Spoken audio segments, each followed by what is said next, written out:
میراث ہڑپ کرنے کا انجام دنیا میں کیا ہوتا ہے؟ آپ بھائی کی حیثیت سے ہیں، باپ کا انتقال ہو گیا، آپ کی کچھ بہنیں ہیں، آپ نے پوری پراپرٹی دبا کر کے رکھ لی، بہن کو 1 انچ نہیں دیا، 1 روپیہ نہیں دیا، کچھ نہیں دیا۔ ایسا انسان حرام خور ہے، اور حرام خور کی دعائیں قبول نہیں ہوتی۔ جس ماں کے پیٹ سے آپ پیدا ہوئے ہو، اسی ماں کے پیٹ سے وہ بہن بھی پیدا ہوئی ہے، تو کیسے آپ کا ضمیر گوارا کرتا ہے کہ آپ اس کو جائیداد سے محروم کر دو اور اس طریقے سے حرام خوری کرتے رہو؟ بہن کی شادی باپ نے کی، جو پیسہ خرچ ہوا اس کو تو دماغ میں رکھے ہوئے ہو، اور جب میراث دینے کی باری آ گئی تو وہاں جوڑ رہے ہو، تو جناب آپ کی شادی کس نے کی؟ اگر ایک انسان نے اپنی بیٹی کو میراث سے محروم کرنے کا سبب بنا، ایک بھائی باپ کے مرنے کے بعد بہن کو میراث سے محروم کر دیا، تو قیامت کے دن جہنم کی دہکتی ہوئی آگ ایسے لوگوں کی انتظار میں ہے۔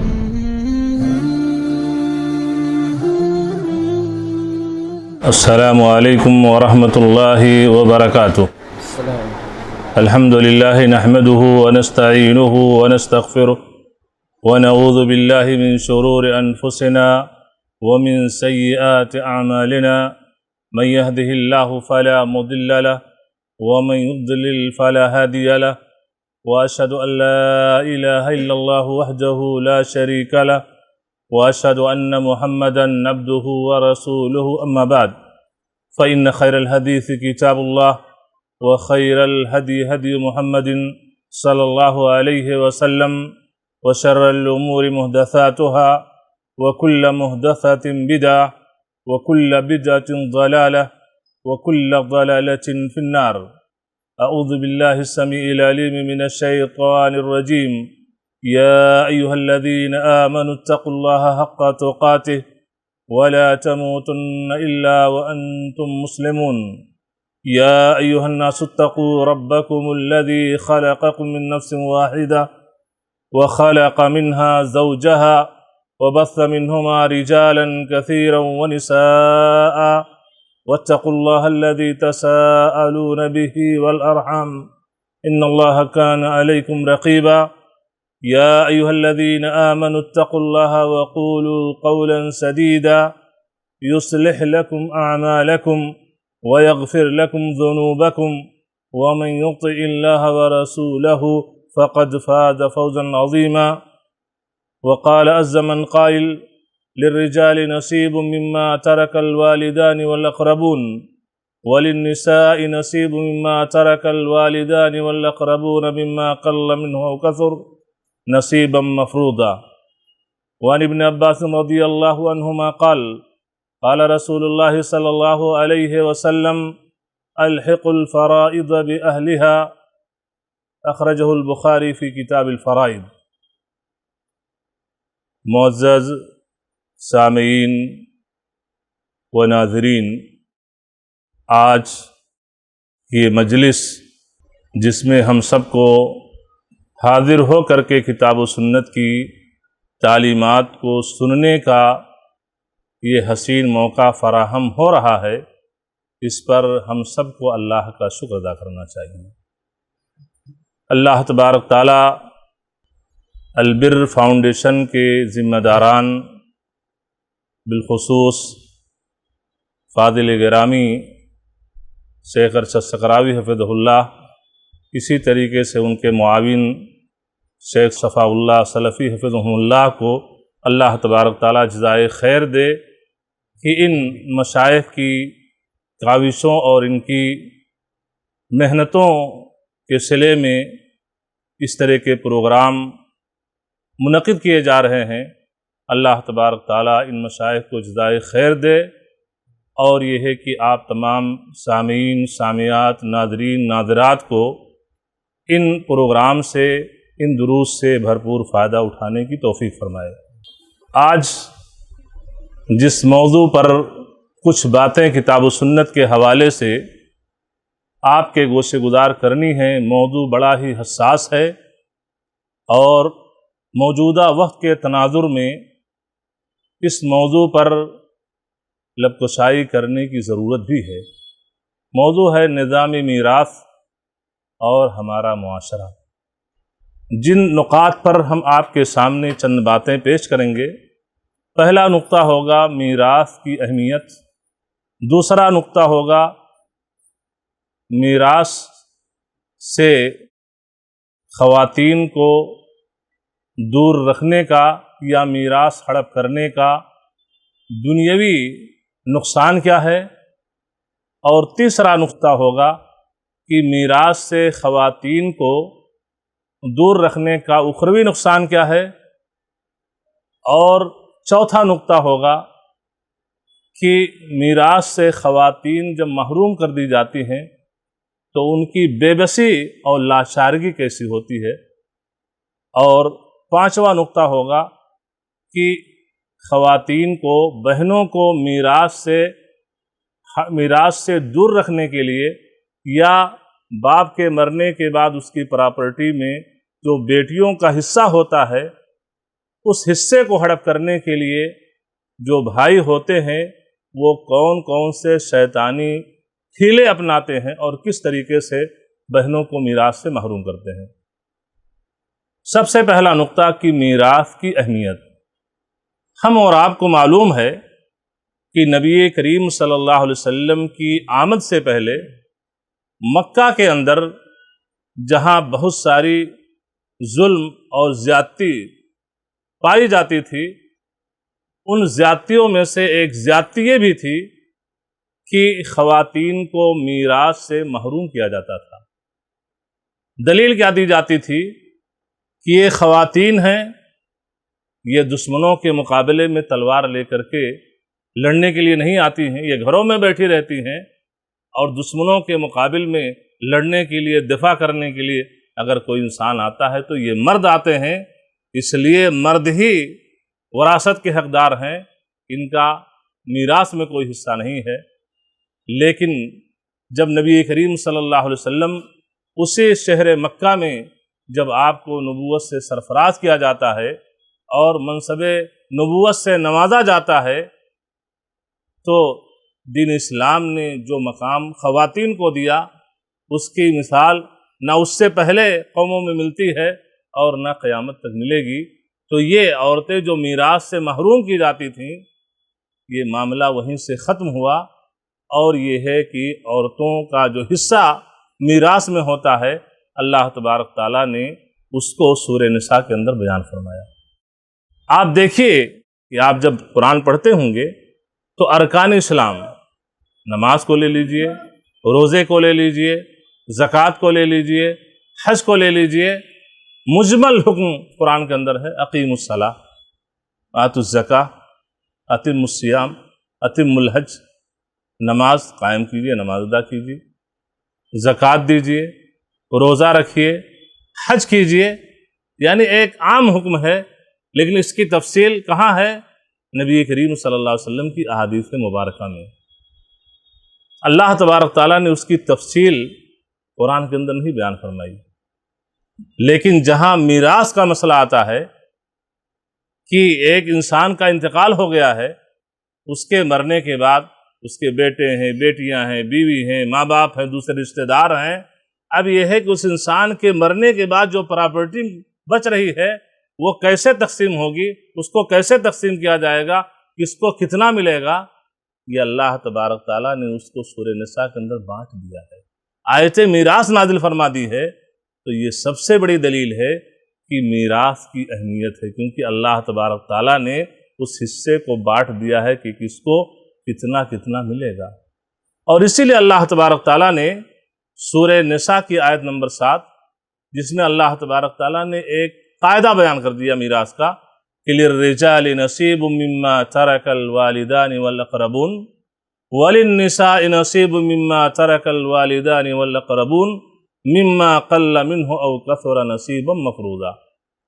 مردوں کے لیے جو ان کے والدین اور رشتہ دار چھوڑ کے جا رہے ہیں، عورتوں کے لیے جو ان کے والدین یا قریبی رشتہ دار جو کچھ چھوڑ کے گئے، چاہے وہ مال کم ہو یا زیادہ ہو، اس میں ان کا ایک متعین حصہ ہے، حصہ اس میں مقرر ہے۔ تو اللہ تعالیٰ نے ایک رول بیان فرما دیا کہ چاہے وہ مرد ہو، عورت ہو، بیٹا ہو، بیٹی ہو، جو بھی ہوں، سب کا حصہ متعین ہے، اللہ تعالیٰ نے ایک رول بنا دیا، متعین ہے۔ آگے اسی سورہ نساء کی آیت نمبر 11 میں اللہ تبارک تعالیٰ نے فرمایا یوصیکم اللہ فی اولادکم للذکر مثل حظ الانثیین، تمہارے رب نے تمہارے بچوں کے بارے میں تم کو حکم دیا ہے۔ کیا حکم دیا ہے؟ کہ بچے کو 2 بچیوں کے برابر حصہ ملے گا، ڈبل ملے گا۔ تو اللہ تعالیٰ نے حصہ متعین کر دیا نا، بچی کو کتنا ملے گا، بچے کو کتنا ملے گا۔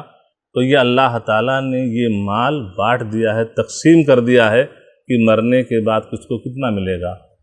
تو ان آیات سے میراث کی اہمیت کا پتہ چلتا ہے کہ اس اہمیت کی بنیاد پر کہ میت کے مرنے کے بعد کسی قسم کا خلفشار آپس میں نہ ہو۔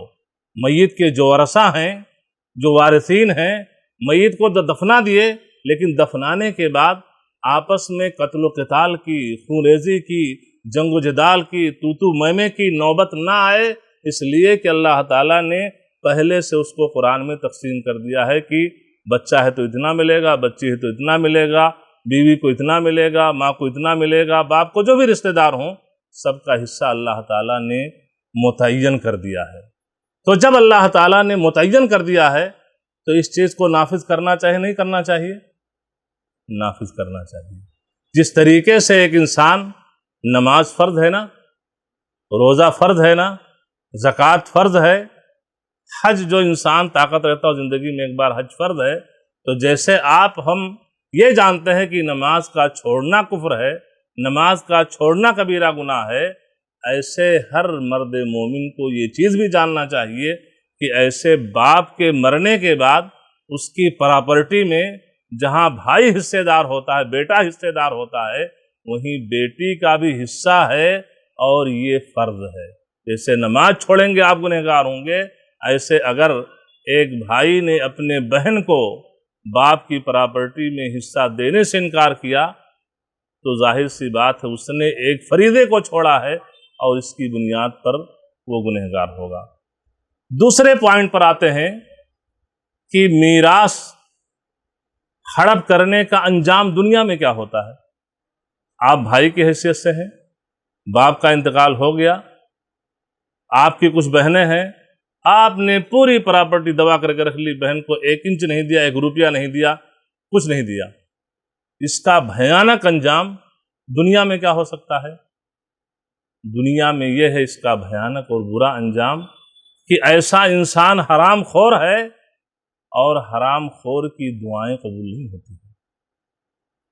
صحیح مسلم کتاب الزکاة باب قبول الصدقہ من الکسب الطیب، لمبی حدیث، اللہ کے رسول صلی اللہ علیہ وسلم نے اس حدیث کے اندر ذکر کیا، وہ ٹکڑا میں پڑھتا ہوں کہ رجل یطیل السفر اشعث اغبر یمد یدیہ الی السماء یقول یا رب یا رب ومطعمہ حرام ومشربہ حرام وملبسہ حرام وغذی بالحرام فأنا استجاب لذلک۔ ایک انسان لمبی سفر طے کرتا ہے، لمبی سفر طے کرنے کی وجہ سے سر کے بال بکھرے ہوئے ہوتے ہیں اور جسم پہ گرد و غبار ہوتے ہیں، اپنے ہاتھ کو اٹھاتا ہے، یا رب یا رب، اے میرے رب اے میرے رب، اپنے حاجات کو، اپنی ضروریات کو، اپنے مسائل کو اللہ کے سامنے رکھتا ہے، دعائیں کرتا ہے، لیکن معاملہ کیا ہے؟ مطعمہ حرام، جو کھانا معدے کے اندر گیا حرام کمائی کا ہے، مشربہ حرام، جو پانی پیا، جو جوس پیا، جو کولڈ ڈرنک پیا، یہ سب حرام کا ہے۔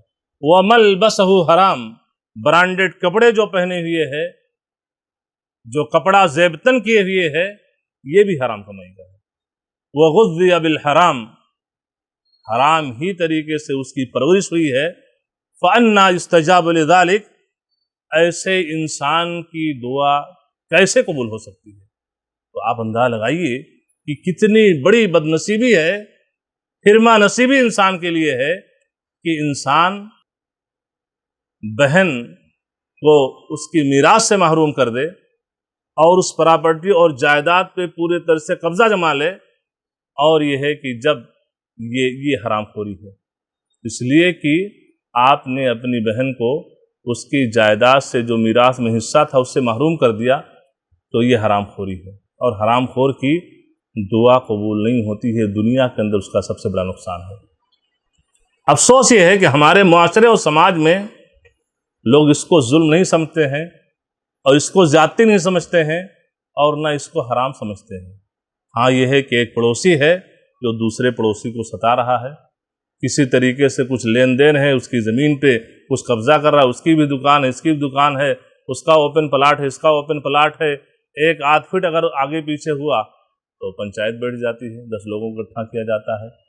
دو تجارت میں شریک ہیں، لین دین میں کچھ آگے پیچھے ہوا، اس کے لیے ہم پنچایت بٹھا دیتے ہیں 10 لوگوں کو، بھائی ہم نے ان کو اتنا دیا تھا، ہمارا ان کا اتنا طے ہوا تھا، اور آج کہہ رہے ہیں اتنا دوں گا اتنا دوں گا، یا یہ ہے کہ خسارہ ہو گیا، گھاٹا ہو گیا۔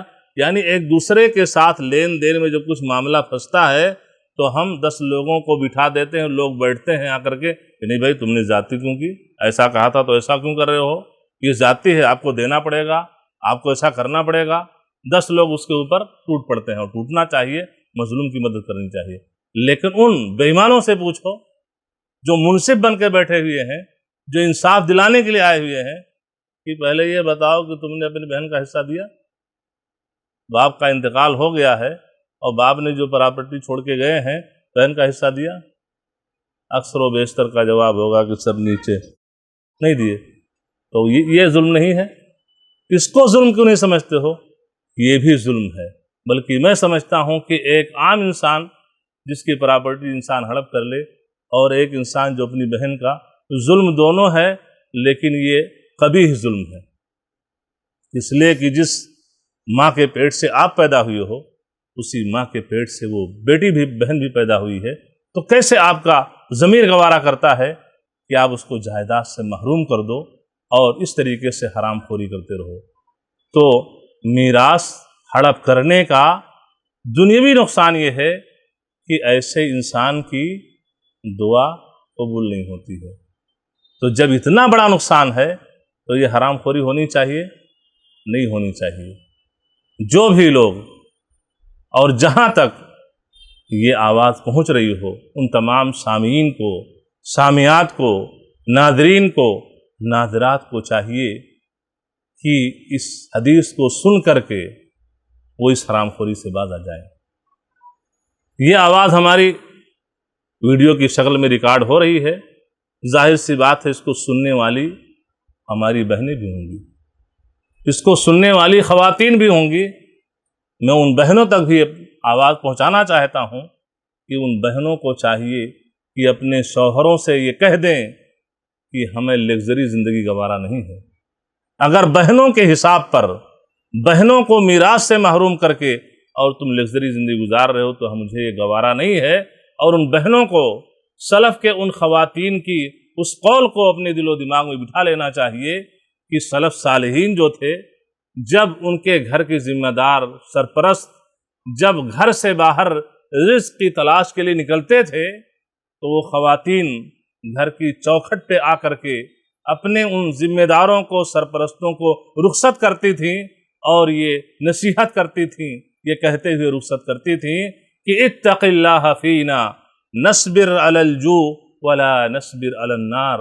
اللہ سے ہم لوگوں کے بارے میں ڈرنا، جا رہے ہو اور اس کی تلاش کے لیے اللہ سے ڈرنا۔ کیا وصیت ہوتی تھی، کیا مطلب ہوتا تھا؟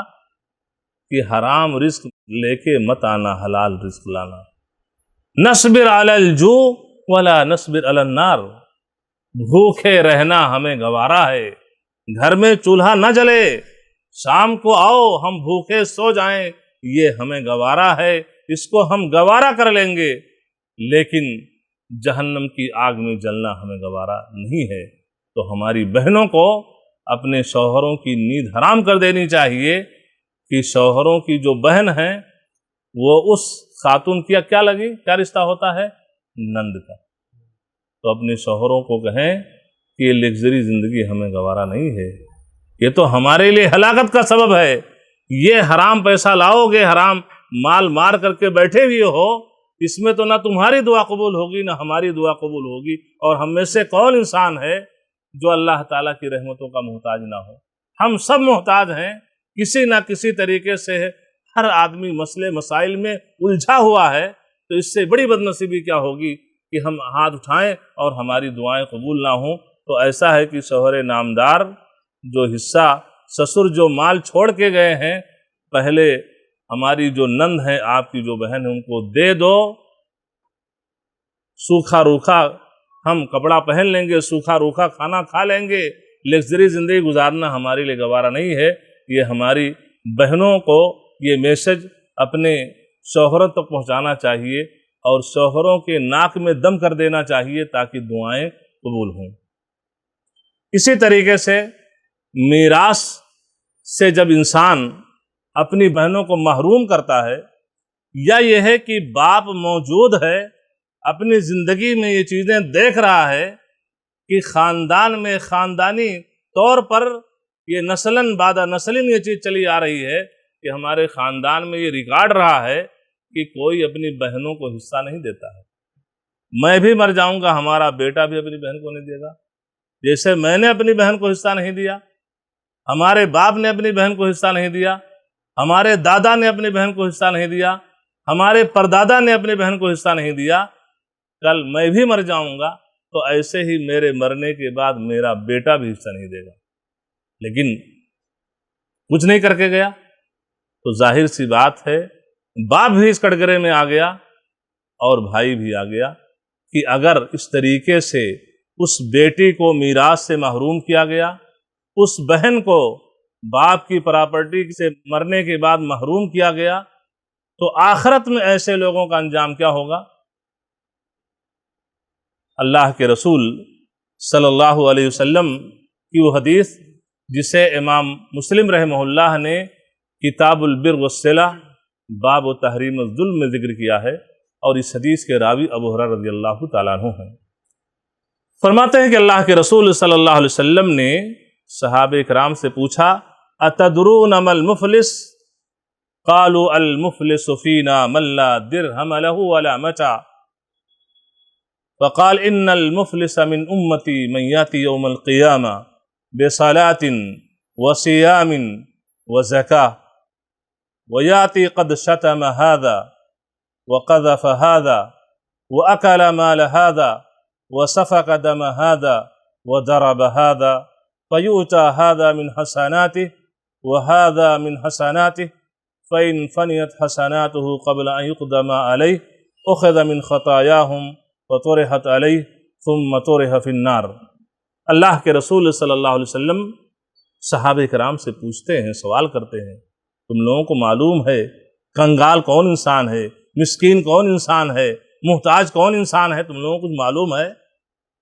صحابہ کرام نے فرمایا کہ اے اللہ کے رسول صلی اللہ علیہ وسلم، ہمارے درمیان محتاج وہ انسان ہے، کنگال وہ انسان ہے، تنگ دست وہ انسان ہے جس کے پاس دینار و درہم نہ ہو، جس کے پاس ضروریات زندگی کے سامان نہ ہوں، رہنے کے لیے گھر نہ ہو، پہننے کے لیے کپڑا نہ ہو، چلنے کے لیے سواری نہ ہو، تو ایسے انسان کو ہم کنگال، مسکین، محتاج سمجھتے ہیں۔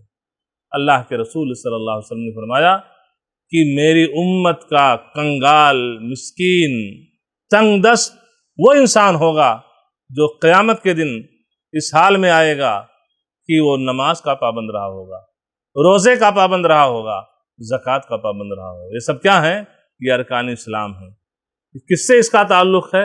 حقوق اللہ سے، یعنی اللہ کے حقوق میں نمبر 1 پہ رہا ہوگا، پہلی صف میں ہے، تہجد گزار ہے، فرض روزوں کے ساتھ نفلی روزوں کا پابند ہے، پیر جمعرات کو بھی روزہ رکھتا ہے، ایام بیس 13 14 15 تاریخ کو بھی روزہ رکھتا ہے، یوم عاشورہ کا روزہ رکھتا ہے، یوم عرفہ کا روزہ رکھتا ہے، اور زکوٰۃ بھی دیتا ہے، سال میں جو زکوٰۃ فرض ہے وہ بھی دیتا ہے، نفلی صدقہ و خیرات بھی کرتا ہے، یعنی حقوق اللہ میں نمبر 1 پہ ہے۔ لیکن جہاں بندوں کے حقوق کا معاملہ ہوتا ہے وہاں پہ کیا ہے کہ کسی کو گالی دیا ہے، کسی کا مال ہڑپ کر لیا ہے، کسی پر تہمت لگائی ہے، اور کسی کا خون بہایا ہے، مرڈر کر دیا ہے، کسی کو مارا ہے۔ یہ بندوں کے حقوق ہیں کہ بندوں کے حقوق میں یہ بندہ پورے طور سے زیرو ہے۔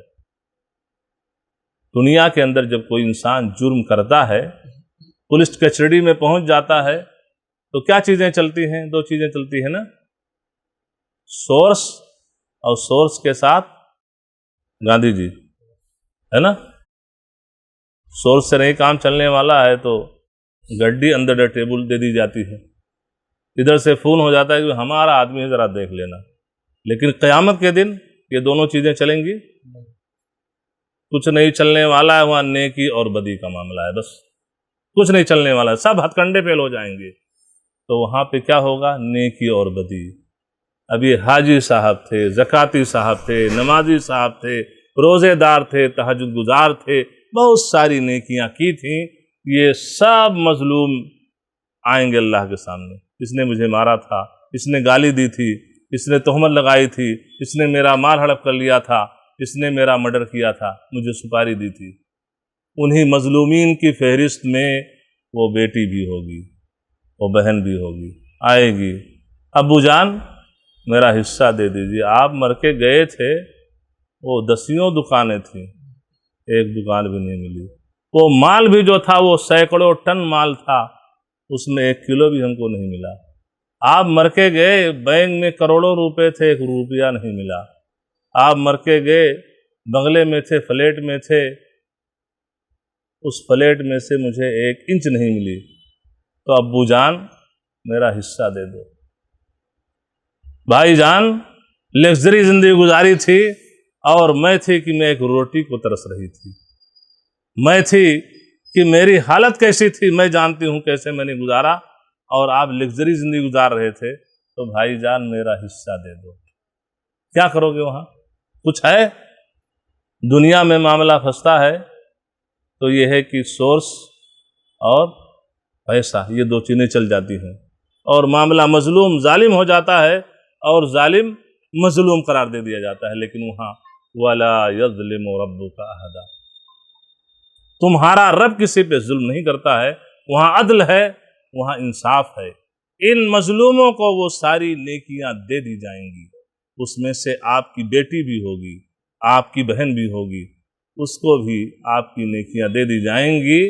آخر میں کیا ہوگا کہ نیکیاں سب ختم ہو جائیں گی، نیکیوں کا اکاؤنٹ یہ زیرو ہو جائے گا، کچھ نہیں بچا۔ لیکن ابھی مظلوم باقی ہیں، اب کیا ہوگا کہ ان مظلوموں کے گناہ اس انسان کے اوپر ڈالے جائیں گے، اور اخیر میں گھسیٹتے ہوئے جہنم میں ڈال دیا جائے گا۔ اللہ تعالی ہم تمام لوگوں کو جہنم اور جہنم کے دردناک عذاب سے بچائے گا۔ تو یہ بھیانک انجام آخرت میں ہے کہ اگر ایک انسان نے اپنی بیٹی کو میراث سے محروم کرنے کا سبب بنا، ایک بھائی باپ کے مرنے کے بعد بہن کو میراث سے محروم کر دیا، تو قیامت کے دن جہنم کی دہکتی ہوئی آگ سے لوگوں کی انتظار میں ہے۔ ابھی کچھ دنوں پہلے ہمارے آفس میں ایک صاحب آئے، اور علیہ السلام بیٹھے، اور بیٹھنے کے بعد زارو قطار رونا شروع کر دیا۔ میں حیران کہ معاملہ کیا ہے، کیوں ہے، کیوں رونا، کیا پریشانی ہے؟ کہا کہ مولانا آج میں صبح کو غسل کر کے اور حال میں بیٹھا ہوں کہ ہماری بہویں ناشتہ لا کے دیں گی اور میں ناشتہ کروں گا۔ ہماری بہن اپنے 3-4 بچے بچیوں کو، نواسے اور نواسیوں کو لے کر کے آئی ہوئی تھی گھر پہ۔ 2 بہویں کچن میں کھانا بنا رہی ہیں اور آپس میں ڈسکس کر رہی ہیں کہ یہ انسپکٹر صاحب آئی ہیں، بیٹھی ہیں، اور انڈیا کی آرمی لے کے آئی ہوئی ہیں، یہ ہم لوگ کیا ان کے نوکر ہیں کہ ان کو کھانا بنا کے کھلائیں؟ ارے ہو گیا 2 دن 3 دن ہو گیا، 15 دن سے بیٹھی ہوئی ہیں، تو انڈیا کی آرمی لے کے آئی ہوئی ہیں۔ تو مولانا یہ ہماری زندگی میں یہ ہماری بہویں ہیں، جو ہماری بیٹیاں آئی ہوئی مہمان کی حیثیت سے، نواسے اور نواسیاں ہیں، ان کو اگر یہ 3 ٹائم کا کھانا نہیں دے سکتے ہیں، تو کیا میرے مرنے کے بعد میری پراپرٹی میں بہویں میرے بیٹوں کو حصہ دینے دیں گی؟ تو میں نے کہا فیصلہ آپ کیجیے، فیصلہ آپ کیجیے، کہ جب سب کچھ آپ کے ہاتھ میں ہے، چیک بک آپ کے ہاتھ میں ہے، دکان آپ کا ہے، پراپرٹی آپ کی ہے، کہہ رہے بچوں کو خرچی میں دیتا ہوں تو پاتے ہیں، ریموٹ آپ کے ہاتھ میں ہے، لیکن اس کے باوجود ان کا رویہ آپ کی بیٹی کے ساتھ آپ کے نواسے اور نواسیوں کے ساتھ یہ ہے، تو کل کیا امید رکھتے ہیں کہ آپ کے مرنے کے بعد آپ کی پراپرٹی میں یہ بہویں آپ کے بیٹے کو حصہ دینے دیں گی؟ سب ہڑپ کر جائیں گی۔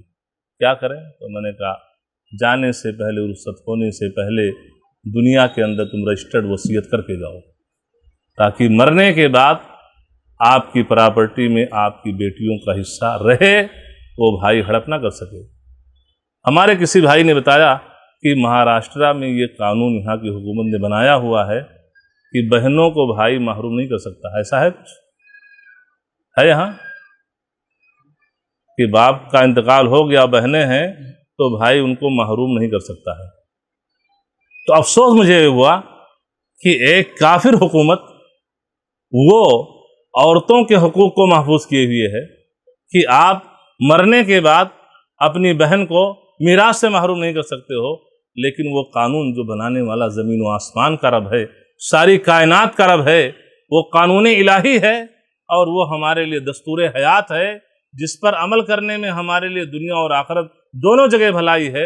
اس رب نے 14 صدی پہلے یہ قانون نافذ کر دیا ہے اور بیان کر دیا ہے کس کو کتنا ملے گا، لیکن اس کے باوجود ایک مسلمان، ایک کلمہ کو انسان جو اللہ پر ایمان رکھتا ہے، رسول پر ایمان رکھتا ہے، یوم آخرت پر ایمان رکھتا ہے کہ کل ہم کو مرنا ہے، مرنے کے بعد اللہ سے ملنا ہے، لیکن وہ نظام میراث جو اللہ تعالیٰ نے نافذ کر دیا ہے اس کو وہ نہیں مانتا ہے اور اس طریقے سے بہنوں کو محروم کر دیتا ہے۔ تو بہرحال یہ بہت ہی سنگین جرم ہے اور اس کی سزا جہنم کی آگ ہے۔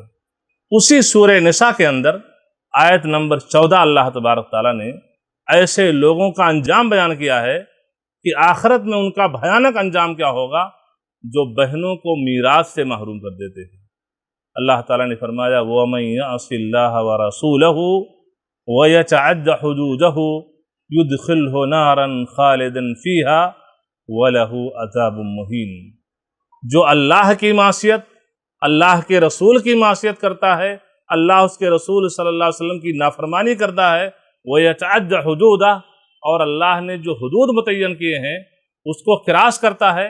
اللہ تعالیٰ نے حکم دیا ہے کہ میراث دو، حصہ متعین کر دیا، بیٹی کو اتنا، بیٹے کو اتنا، ماں کو اتنا، باپ کو اتنا، فلاں کو اتنا، فلاں کو اتنا ملے گا، لیکن یہ بیٹا کہہ رہا کہ نہیں دوں گا، تو نہیں دو گے تو اس کا انجام کیا ہوگا؟ اللہ تعالیٰ نے فرمایا یُدْخِلْهُ نَارًا خَالِدًا فِيهَا، اللہ تعالیٰ ایسے انسان کو جہنم کی آگ میں ہمیشہ ہمیشہ کے لیے ڈال دے گا، وَلَهُ عَذَابٌ مُّهِينٌ، اور ایسے انسان کے لیے رسوا کن عذاب ہے۔ تو سنا آپ نے کہ اخروی نقصان کیا ہے کہ آخرت میں جہنم کی آگ میں انسان کو جانا پڑے گا اور جہنم کی آگ اس کی منتظر ہے۔ اسی طریقے سے ایک دوسری وعید، اخروی وعید، جو صحیح بخاری اور صحیح مسلم کے اندر وہ حدیث موجود ہے، اللہ کے رسول صلی اللہ علیہ وسلم نے فرمایا من ظلم قید شبر من الارض طوقہ 7 اراضین، کہ جس کسی انسان نے ایک بالش زمین ظلم کر کے ہڑپ کر لی ہے، اسے 7 زمینوں کا طوق پہنایا جائے گا۔ آپ اندازہ لگائیے ایک بالش کتنے انچ ہوگی؟ 7-8 انچ ہوگی، کتنا؟ 12 انچ۔ یہ 12 انچ زمین اگر انسان نے ہڑپ کر لیا ہے ظلم زیادتی کر کے، تو جیسے ہمارے اوپر یہ 7 آسمان ہیں، ایسے اس زمین کے نیچے 7 تہ زمین کی ہے۔ اللہ کے رسول صلی اللہ علیہ وسلم فرماتے ہیں 7 زمینوں کا طوق اس کے گلے میں پہنایا جائے گا۔ آپ سوچئے کہ ہماری بہنیں جو 150 گرام کا یہ ہار گلے میں ڈالتی ہیں، اور یہ ہار ان کو شوہروں کے لیے پہننے کی توفیق نہیں ہوتی ہے، لیکن جب شادی حال میں جائیں گی سب پہن لیں گی، کان کے اندر، ناک میں اور ہاتھ میں سب پورا پہن لیں گی، اور جا کے نقاب وہاں اتار دیں تاکہ لوگ دیکھیں کہ ہاں سٹھائن ہے، فلاں کی بیوی ہے، ہاں۔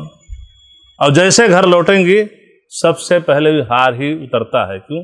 کٹا جا رہا ہے۔ تو آپ اندازہ لگائیے کہ 100 گرام کا ہار یہ 2-4 گھنٹے لٹکانا یہ مشکل لگ رہا ہے، اس لیے کہ گلا کٹا جا رہا ہے۔ تو 7 زمینوں کا طوق گلے میں ڈالا جائے گا، انسان کا کیا حال ہوگا؟ تو یہ اخروی انجام ہے کہ جو لوگ بہنوں کا حق ہڑپ کرتے ہیں اور بہنوں کو میراث سے محروم کرتے ہیں۔ لگژری زندگی جو بہنوں کے حساب پہ چل رہی ہے، معلوم ہے کہ قیامت کے دن لگژری زندگی گزارنے والے انسان کو حدیث کے الفاظ ہیں کہ جہنم کے اندر ڈال کے ڈبکی لگا کر کے اس کو باہر نکال لیا جائے گا۔ ایک انسان سوئمنگ پول میں نہانے جاتا ہے نا، کتنے دیر پانی کے اندر رہتا ہے؟ 2-4 گھنٹہ رہتا ہے؟ کتنے منٹ رہتا ہوگا؟ منٹ 2 منٹ، اس کے بعد باہر آ جاتا ہے۔ حدیث میں یہ ہے کہ ایسے اس کو جہنم کے اندر ڈبکی لگا کر کے نکال لیا جائے گا، اور اس سے پوچھا جائے گا کہ جناب دنیا کے اندر کبھی چین و سکون اور راحت تم کو ملا تھا؟ دنیا کے اندر پوری زندگی اس کی لگژری گزری تھی، لگژری گزری زندگی، عیش و آرائش کی زندگی گزری تھی، کبھی مصیبت پریشانی کا منہ نہیں دیکھا تھا۔ وہ سب بھول جائے گا، کہے گا ما رأیت خیرا قط، دنیا کے اندر مجھے کبھی آرام و راحت کی زندگی نہیں مل سکی۔ تو یہ معاملہ وہاں ہوگا۔ تو جب اتنی سخت وعید اس سلسلے میں ہے تو بہنوں کا حصہ ہڑپ کرنا چاہیے، میراث سے محروم کرنا چاہیے۔ عقل مندی کیا ہے؟ ان کا جو حصہ ہے دے دو، اس کو مت ہڑپو۔ اب یہ ہے کہ چوتھا پوائنٹ کہ میراث سے جب ان بہنوں کو محروم کر دیا جاتا ہے تو بے بسی ان کی کیسے ہوتی ہے، اور کس بے بسی کے عالم میں یہ ہماری خواتین زندگی گزارتی ہیں۔ آپ کو معلوم ہے کہ اسلام نے، شریعت نے جو میراث کا نظام متعین کیا ہے اس کی بہت ساری حکمتیں ہیں۔ اس میں سے ایک بڑی حکمت یہ بھی ہے کہ آپ نے اپنی بیٹی کی شادی کر دی، دیکھ کر کے اچھا رشتہ کیا، بزنس مین ہے، یہ ہے، وہ ہے، ڈاکٹر ہے، انجینئر ہے، پورا سیٹ اپ ہے۔ لیکن ایسا بھی ہوتا ہے کہ چند سال ہوئے شوہر کا انتقال ہو گیا، بیوہ ہو گئی، گھر والے اگر انسانیت نہیں ہے دھکا مار کے باہر کر دیے، ہاتھ اٹھا لیے۔ کبھی ایسا بھی ہوتا ہے کہ اس بچی کا طلاق ہو گیا، یا گھرانہ صحیح نہیں ملا، خلا ہو گیا، آپ تو دنیا سے رخصت ہو گئے، سینکڑوں من مٹی کے نیچے دفن کر دیے گئے، بہت ساری پراپرٹی آپ چھوڑ کے گئے ہیں۔ ان پراپرٹی پر قبضہ کس نے جمایا؟ آپ کے بیٹے نے، اس خاتون کے بھائیوں نے قبضہ جما لیا۔ اس بیٹی کو اس پراپرٹی میں 1 روپیہ نہیں دیا گیا، بیوہ ہو گئی، گھر والوں نے، سسرال والوں نے ہاتھ اٹھا لیا، کہاں جائے گی؟ آپ اگر زندہ ہوتے تو ماں باپ ہوتے ہیں، باپ زندہ رہتا ہے، کسی طریقے سے سنبھال لیتا ہے، مینج کر لیتا ہے، لیکن باپ نہیں ہے تو اس رنگ بدلتی دنیا میں انسان کی نیت ٹھیک نہیں۔ میں نے بتایا کہ بھابھیوں کا سلوک کیا ہوتا ہے نند کے ساتھ، تو آئے گی کہ لاؤ اپنے بھانجوں کو، اپنی بھانجوں، اپنی بہن کو لاؤ، یہاں بٹھا لو، ان کی سرپرستی کرو، ان کی کفالت کرو، وہ بھی ہاتھ اٹھا لیا۔ کہاں جائے گی؟ اسی شہر منبرہ میں میرے دوستو ایک خاتون کا میرے پاس فون آتا ہے، دارالخیر فاؤنڈیشن، جی فرمائیے کیا بات ہے؟ میرے گھر میں راشن نہیں ہے، میں بیوہ عورت ہوں، راشن کی ضرورت ہے۔ ٹھیک ہے، راشن کا انتظام ہو جائے گا، لیکن کیسے، آپ کا بیک گراؤنڈ کیا ہے، کب آپ کے شوہر کا انتقال ہو گیا، کتنے بچے ہیں؟ بیک گراؤنڈ جب پوچھنا چاہا تو اس خاتون نے اپنے بھائی کا نام لیا، بھائی کا نام لیا، بھائی کروڑوں کی پراپرٹی کا مالک ہے۔ جب وہ اپنے بھائی کا نام لیتی ہے، میں بیٹھا تھا، ایک بھائی اور ہمارے سامنے بیٹھے ہوئے تھے، میں نے سر پہ ہاتھ رکھ کر کے میں بیٹھ گیا، سوچنے پر وہ بیچارے جو بیٹھے تھے، اگر مولانا کیا ہوا، میں نے اشارہ کیا، پھر کچھ سنبھلا تو اس خاتون سے پوچھا، تو بھائی آپ کے بھائی تو کروڑوں کی پراپرٹی ہیں، اور آپ کے باپ کا بھی چند سالوں پہلے انتقال ہوا، تو اتنی ساری پراپرٹی چھوڑ کے گئے، تو آپ کو اس میں حصہ نہیں ملا؟ کہا جب نہیں دیں گے تو میں مار کے لے لوں گی۔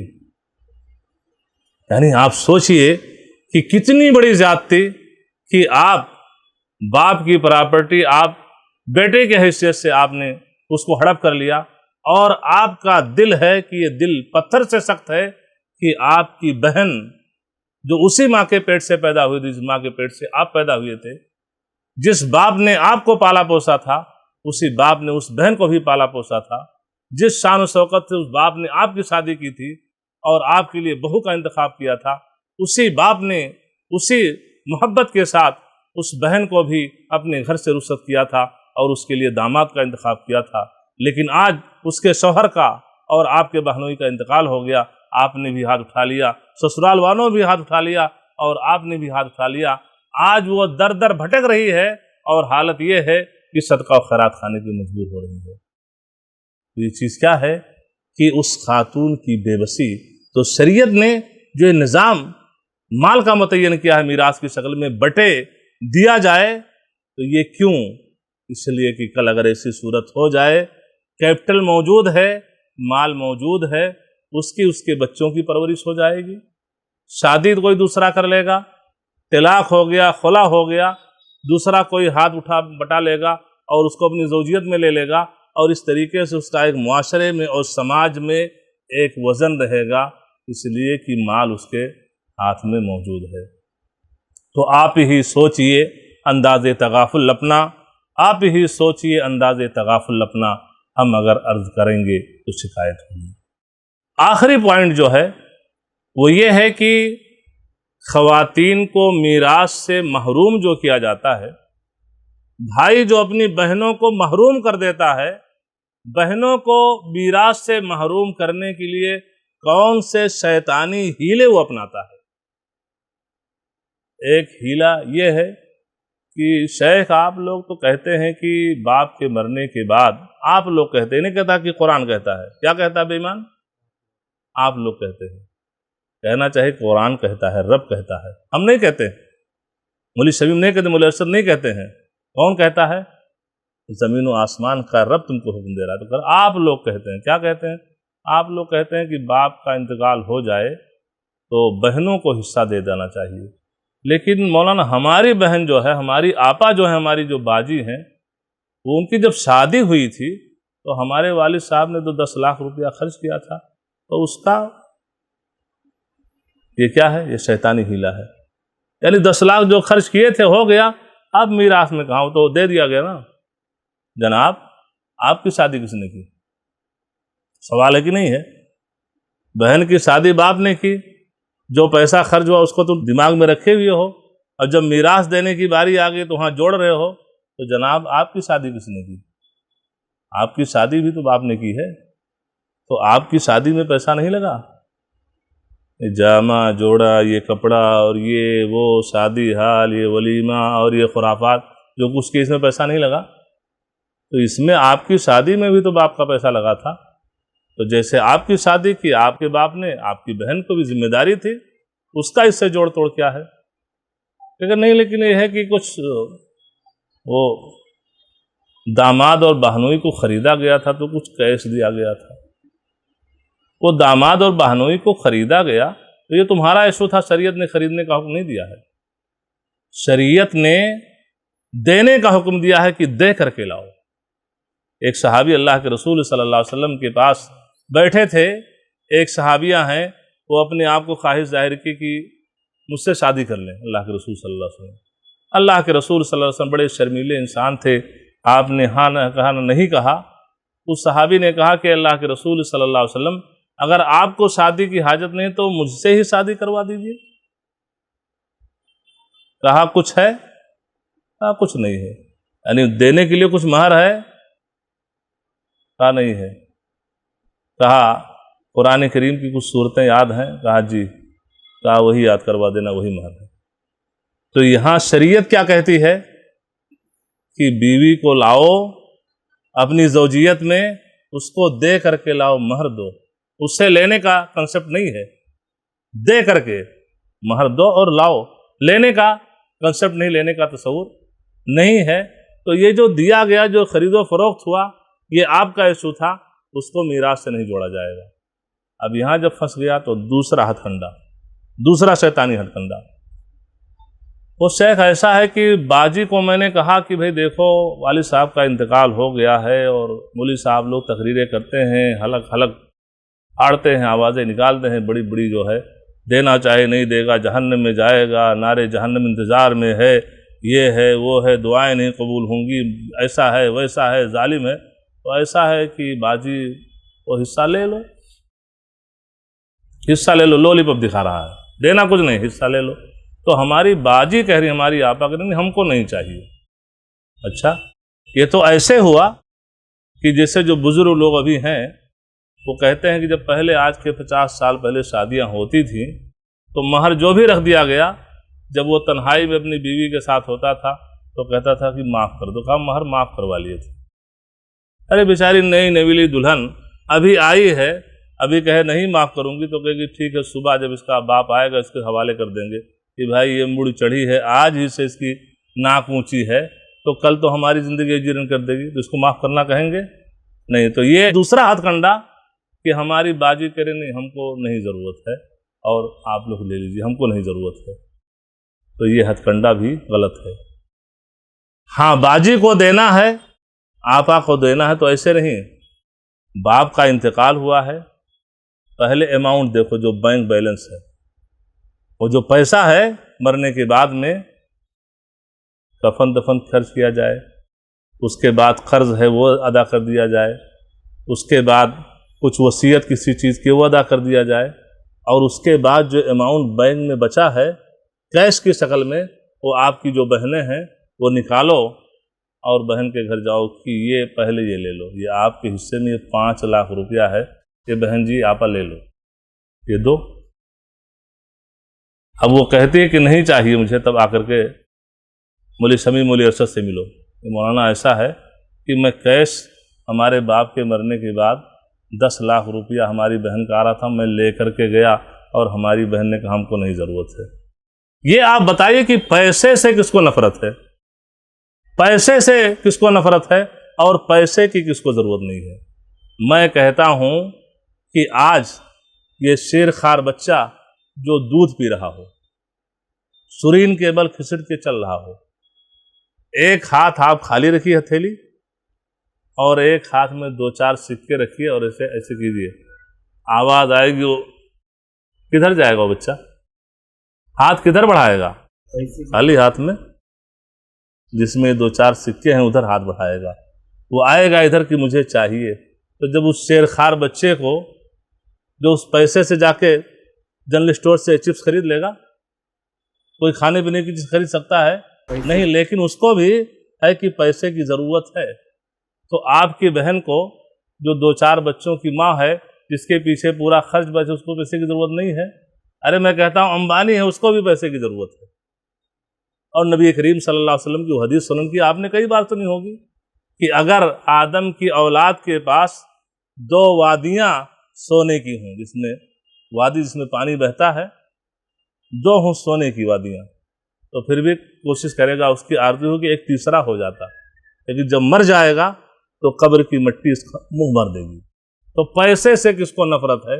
2 تو صحیح پہلے لے جا کر کے 2۔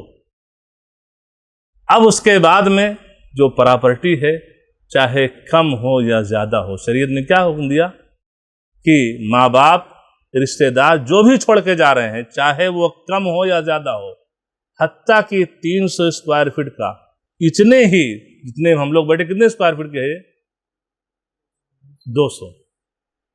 باپ کا گھر 200 اسکوائر فٹ میں تھا، اس میں 5 بھائی 3 بہن رہتے تھے، مثال کے طور پر، اتنے ہی پراپرٹی تھی، اتنے ہی باپ کے نام سے ملکیت، اور چلنے کے لیے ایک سائیکل تھی جس پہ ابو چلا کرتے تھے، اور وہ بھی پرانی سائیکل تھی، بیچو تو 200 روپے میں بکے گی، ٹھیک ہے۔ باپ کا انتقال ہو گیا، اس میں سب کا حصہ متعین ہے، وہ سائیکل جو 100 روپے میں بکے گی اس میں بھی یہ سب لوگوں کا حصہ ہے، کم ہو یا زیادہ ہو، سب میں حصہ متعین ہے۔ تو اب یہ جو پراپرٹی ہے، اب اس کے بعد میں کیش پیش کرو، اور کیش کے بعد جو دکان ہے، جو فیکٹری ہے، جو کمپنی ہے، جو مال ہے، جو اوپن پلاٹ ہے، جو فلیٹ کی شکل میں ہے، یہ سب کا ویلیو نکالیے، یا یہ ہے کہ اس بہن کو کہیے کہ اتنا گنٹھا آپ کے اس میں آ رہا ہے، 2 فلیٹ آپ کے حصے میں آ رہا ہے، اور آئیے رجسٹرار آفس میں آپ اپائنٹمنٹ لیجئے، اور کہیے رجسٹرار آفس میں آپ کل آئیے، پرسوں اپائنٹمنٹ لے چکا ہوں، اب وہ بہن کہتی کہ نہیں بابو ہم کو نہیں چاہیے، نہیں چاہیے، تو اب آپ کے لیے کچھ حد تک راحت ہے کہ نہیں چاہیے، تو نہیں چاہیے تو کیا کرنا ہے؟ اس کو یہ پیش کیجئے تیسرا آپشن کہ آپا اگر آپ کو نہیں چاہیے تو یہ حصہ جو آپ کا ہے اس کو کسی مسجد کے نام سے وقف کر دیتے ہیں، مدرسے کے نام سے وقف کر دیتے ہیں، آپ کے لیے صدقہ جاریہ ہو جائے گا۔ میں نے اس چیز کو آزمایا ہے، جب میں نے اپنی بہن سے کہنا چاہا تو بولی تب بابو دے دیجئے، سمجھا، تو ہم کو دے دیجئے۔ تو یہ سب شیطانی ہتھ کنڈے ہیں جو چلنے والے نہیں ہیں۔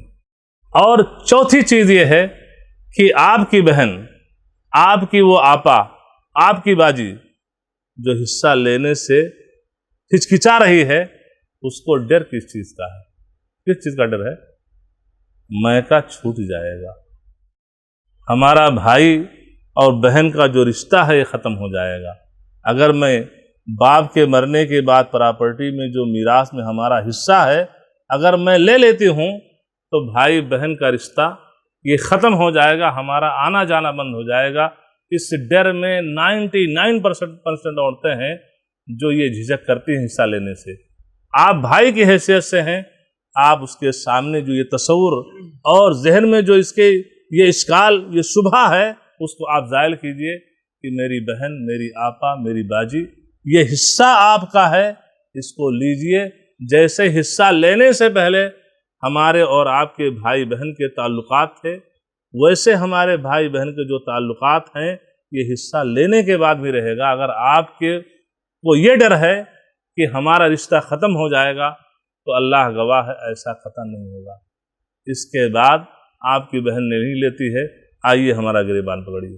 اس کے بعد اگر کہے کہ ہم کو حصہ نہیں چاہیے تو آ کر کے میرا گریبان پکڑیے۔ تو کہنے کا مطلب یہ ہے کہ میرے دینی بھائیوں، یہ نظام میراث ہے جس کو اللہ تعالیٰ نے متعین کیا ہے، اور یہ فرض ہے جس کی ادائیگی ہر انسان پر واجب اور ضروری ہے۔